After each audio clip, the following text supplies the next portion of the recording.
Queridos, coloque a mão no seu coração, peça para que o Senhor fale com você, ou melhor, para que o Senhor continue falando com você nesta noite, através da palavra dEle, que é poderosa.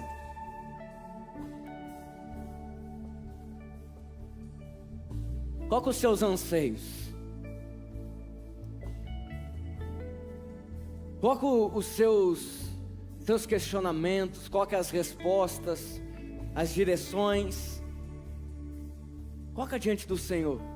Senhor, nós pedimos para que o Senhor continue falando conosco através da sua palavra, que é poderosa e que pode, ó Deus, penetrar ao mais profundo da nossa alma, do nosso entendimento. O nosso coração está disponível, aberto, para receber ela em nome de Jesus. Amém? Quem crê que Deus tem algo para a sua vida nessa noite? Amém? Quem está feliz hoje? Amém? Glória a Deus, galeria. Amém? Por favor, projeta aí 2 Samuel, capítulo 9, verso de número 6 ao 7. Preste atenção nesse texto. Quando Mefibosete, filho de Jonatas, filho de Saul, chegou diante de Davi, inclinou-se, prostrando-se com o rosto em terra, Davi disse: Mefibosete. Ele respondeu: aqui estou, às suas ordens. Então Davi disse-lhe: não tenha medo, porque serei bondoso com você por causa de Jonatas, seu pai. Vou restituir a você todas as terras de Saul, seu pai, e você sentará sempre à minha mesa para comer. Gente, esse texto aqui, ele faz parte de uma história narrada em 2 Samuel, no capítulo 9, logo no início do capítulo, no verso 1, Davi, ele já é rei, Davi ele já assumiu o reinado de Saul. Você bem sabe que Deus usa o profeta Samuel para liberar uma palavra para Davi, que ele seria o sucessor do então rei que era Saul. Gente, aqui você bem sabe que Davi não tinha sangue de rei. Você sabe que Deus interveio para que ele pudesse então se transformar em rei. E agora, Davi é o rei, ele é a autoridade máxima da época. E no início do capítulo, ele se coloca em um questionamento, começa a se questionar: será que não tem nenhum filho, nenhuma pessoa viva da descendência de Saul? Davi começa a se questionar acerca disso. Então ele chama algumas pessoas que trabalhavam com ele e coloca esse anseio do coração em querer descobrir se tem alguém ainda vivo da linhagem de Saul. Então ele chama ali os serviçais, chama ali as pessoas que trabalham com ele, expressa isso que está no seu coração, essa inquietação. Então algumas pessoas falam para ele: olha, tem um camarada que é da época de Saul vivo ainda. Tem um cara que trabalhava com Saul, que talvez saiba se tem alguém ou não tem. Pois bem, mandam chamar Ziba. Ziba então chega diante de Davi e fala assim: não, tem Mefibosete.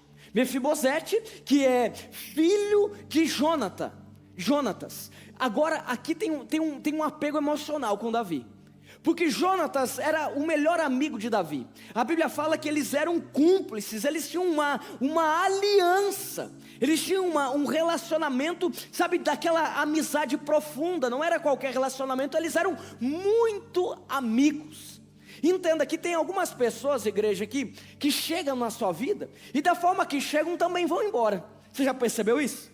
Tem gente que você, às vezes dá abertura, a pessoa chega, você pensa: nossa, esse aqui vai ser meu amigo pro resto da vida. Mas de repente, a correria do dia, as agendas, enfim, acaba que a pessoa, você não consegue mais manter aquele relacionamento. Do contrário, existem outras pessoas que podem ficar anos sem se falar.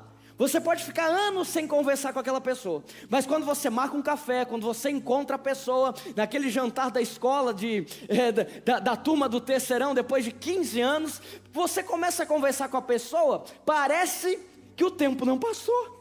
Parece que você tem a mesma liberdade que você tinha há 15 anos atrás. Você tá entendendo o que eu estou dizendo? Por quê? Porque você tem uma aliança com essa pessoa, você tem acesso ao coração. Entenda que Davi e Jonatas, eles tinham uma aliança. Eles eram muito amigos, não era qualquer, eles eram muito amigos. Então quando Ziba fala para Davi: que o filho de Jonatas está vivo, imagino eu, que além de trazer algo bacana, legal, que Davi queria honrar aquelas pessoas que eram descendentes de Saul, ele vai um pouco mais profundo no sentimento do rei da época. Ele traz à tona o quê? A possibilidade de ajudar o filho do seu melhor amigo. Entenda, igreja, que Mefibosete estava em um lugar. A Bíblia fala que enquanto Saul e Jonatas estavam na guerra, a mulher, a cuidadora, a babá de Mefibosete, deixa ele cair. O fruto desse acidente foi que aquela criança perdeu os movimentos. Aquela criança não tinha mais os movimentos da perna. Ele se transformou em uma pessoa dependente de outras. A Bíblia não fala acerca disso, mas a gente pode imaginar, porque pessoas com enfermidades, pessoas com debilidades daquele tipo que Mefibosete passou a ter, eram pessoas excluídas da sociedade naquela época. Então imagina que Saul e Jonatas estão na guerra. Quando eles retornam para casa, são informados. Saul é informado que o neto, Jonatas é informado que o filho agora não tem mais os movimentos da perna. E aí a história se dá para o Mefibosete, não tem mais, a história dele vai aparecer agora, com um servo de Saul lembrando que Mefibosete está lá em Lodebar. Você não escuta mais nada, você não tem uma história, porque Mefibosete ele tinha sangue de rei, ele era da linhagem do rei. Agora preste atenção que está lá em 1 Timóteo, no capítulo 1, no verso de número 15, esta palavra é fiel e digna de toda aceitação, que Cristo Jesus veio ao mundo para salvar os pecadores, dos quais eu sou o principal. Paulo está falando. Agora a gente precisa ter claro que Davi tem um ato de bondade, de graça com Mefibosete. Mefibosete não postou um stories falando assim: olha, me atende, rei, que eu tenho linhagem de rei. Mefibosete não deu indireta para ninguém, não mandou mensageiro. Simplesmente um dia Davi levantou querendo ser resposta na linhagem de Saul. Mefibosete está vivendo a vida dele lá normal, retrato da graça. Mas por esta mesma razão me foi concedida misericórdia, para que em mim, que sou o principal dos pecadores, Cristo Jesus pudesse mostrar a sua completa longanimidade, e eu servisse de modelo para todos os que não creem nele, para a vida eterna. Olha o verso 17: assim o Rei eterno, imortal, invisível, Deus único, honra e glória para todos sempre, amém. Aí Paulo vem aqui e está falando assim: olha, não é sobre a minha força, é sobre um Deus que é rei, é sobre um Deus que é todo poderoso, que me alcançou. Eu era falho, eu era pecador, eu era tudo errado, mas a graça de Deus me alcançou, a graça de Deus me pegou. Ei, igreja, a graça de Deus nos constrange, a graça de Deus te alcança. Mefibosete tinha sangue de rei, não fez nada, Davi o alcançou. Você aceitou Jesus como único e verdadeiro Salvador, você tem sangue de rei, o Rei dos reis, o Senhor dos senhores. Não, você não está entendendo. Se aceitou Jesus como único e verdadeiro Salvador, no seu sangue tem um sangue de rei, tem um DNA de rei. Repete comigo: eu tenho sangue de rei, porque o seu Deus é rei. O seu Deus é rei. É importante você ter claro isso, porque quem tem sangue de rei não é esquecido. Quem tem sangue de rei não é esquecido. Quem tem sangue de rei aqui? Deus não se esqueceu de você. Ei, não, Deus não se esqueceu de você. Deus não se esquece de quem é filho dele. Mefibosete estava vivendo a vida dele lá, quando de repente Davi é inquieto a ir buscá-lo, é inquieto para ir cuidar daquele homem. A Bíblia fala em Isaías capítulo 49, que pode uma mãe se esquecer do seu filho, mas o Senhor não se esquece dos filhos dele. Ei, tu está entendendo que não tem como pensar uma mãe esquecendo do seu filho? Imagina que não tem como Deus se esquecer de você. Deus não se esquece de você. Deus não se esqueceu de você. Deus não se esqueceu daquilo que Ele tem para a sua vida. Deus, Ele não se esqueceu dos planos dEle. Hoje Deus pode tocar pessoas em qualquer lugar do mundo para se levantarem e serem resposta na promessa que você carrega. Hoje Deus pode levantar pessoas em qualquer lugar, pessoas improváveis, para ser resposta na promessa que você carrega. Porque quem tem filho de rei, quem tem sangue de rei não é esquecido. Você tem promessa da parte de Deus. Olha para essa pessoa que está do seu lado e fala assim: você tem promessa. Você tem promessa da parte de Deus. Deus não se esqueceu de você. Você pode dar um glória a Deus, igreja? Deus não se esqueceu de você. Deus faz o impossível para que você possa viver aquilo que Ele prometeu para a sua vida. Mefibosete não fez nada. Ele estava lá vivendo a vida dele, mas ele tinha sangue de rei. Tem muita coisa na minha e na sua vida que nós não vamos precisar fazer nada, a não ser confiar no nosso Deus que é Pai. Eu vou repetir, tem muita coisa na sua vida que você não precisa fazer nada, a não ser confiar que Deus está no controle, a não ser confiar que aquele que prometeu é fiel para cumprir, a não ser confiar que Deus tem algo poderoso para você. Gente, imagine que ele está lá, ele acordou como um dia normal. A Bíblia fala que ele está em um lugar chamado Lodebar. Você bem sabe que naquela época nomes carregavam identidade. Nomes carregavam identidade. Por exemplo, Isaac significa riso. Por quê? Porque Abraão e Sara estavam felizes ao ter recebido Isaac como filho. Isaac era o filho da promessa. Você vai perceber que todo nome carregava uma identidade na época, inclusive do local. Então Lodebar significava lugar sem pasto. Lodebar significava lugar sem alimento. Vamos pensar o seguinte: o filho, o neto do rei, está em um lugar que nem comida tinha. O neto do rei está em um lugar que está padecendo, está sofrendo. Está em um lugar que não era a condição dele de sangue. Não era a condição dele que ele havia, o contexto que ele havia nascido. Não era o futuro, afinal de contas, ele caiu. Um descuido às vezes da mulher que estava cuidando. À mercê das situações da vida, mudaram o curso da genealogia daquele homem. Acontece que para quem tem sangue de rei, Deus não se esquece daquilo que Ele planejou para você. Ele está lá, ele acorda naquele dia, e naquele dia ele é informado que o rei quer falar com ele. Naquele dia ele acorda com um compromisso, uma agenda de falar com o rei, de falar com Davi. Ele então chega todo, e é o texto que nós lemos de 2 Samuel, ele chega todo preocupado, pensando o quê? Pensando que Davi havia descoberto ele, então iria matá-lo. Por quê? Porque ele tinha sangue de rei, ele poderia reivindicar o lugar dele, ele poderia reivindicar o lugar por herança, ele era neto do então rei, ele poderia reivindicar isso. Então ele chega todo cabreiro diante do rei da época, Davi olha para ele e fala o seguinte: olha, tudo que era do seu avô, quando eu herdei o reinado dele, passa a ser teu agora. Sabe por quê, igreja? Porque quem tem sangue de rei tem herança. Quem tem sangue de rei tem uma herança de um Deus todo-poderoso.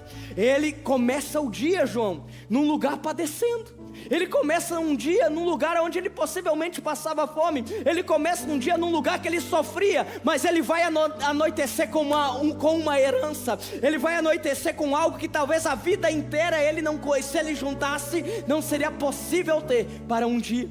Não só isso, mas ele sai de um lugar que não tem comida para sentar na mesa do rei. Você está preparado para viver aquilo que Deus tem para a sua vida? Você está preparado para pisar em lugares que são promessas da parte de Deus? Você está preparado para contemplar coisas extraordinárias da parte de Deus? Confie em Deus, porque Ele prometeu, Ele é fiel para cumprir. Quem tem sangue de rei tem herança.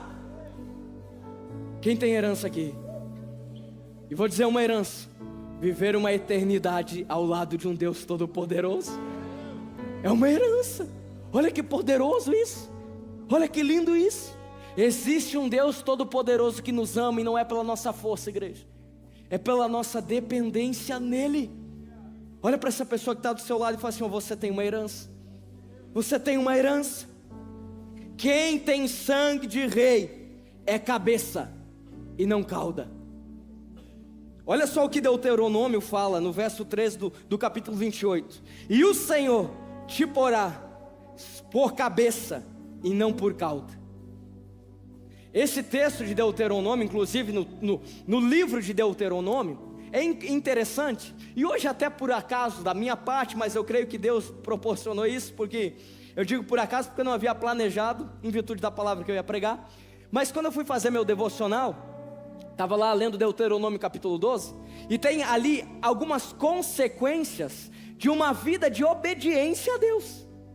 Tem ali algumas consequências de uma vida de você obedecer a Deus. Por exemplo, o texto fala que antes você precisava regar junto ao pé para cultivar. Agora numa vida de obediência, Deus cuida das coisas. Enfim, tem várias coisas bem legais ali de Deuteronômio capítulo 12. Mas também, da mesma forma com que ele gera algumas responsabilidades bacanas da parte de Deus, por nós vivermos uma vida obediente, ele também relata algumas situações para que umas consequências não tão agradáveis para quem anda em desobediência com aquilo que Deus tem planejado. Mas aí depois você lê lá e deixa Deus falar com você.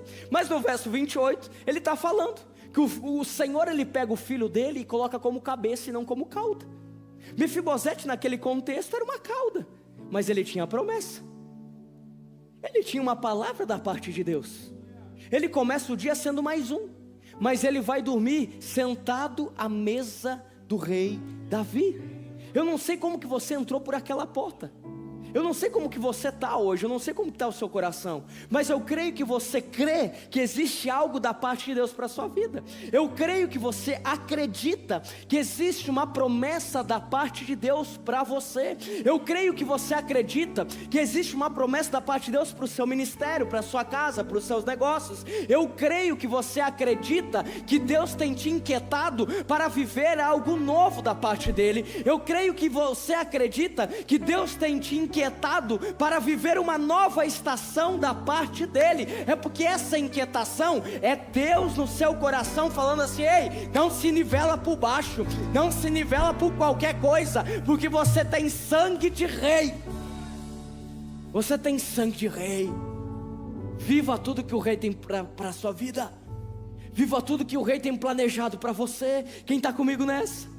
Agora, gente, problema é que tem muita gente com a mentalidade de Mefibosete.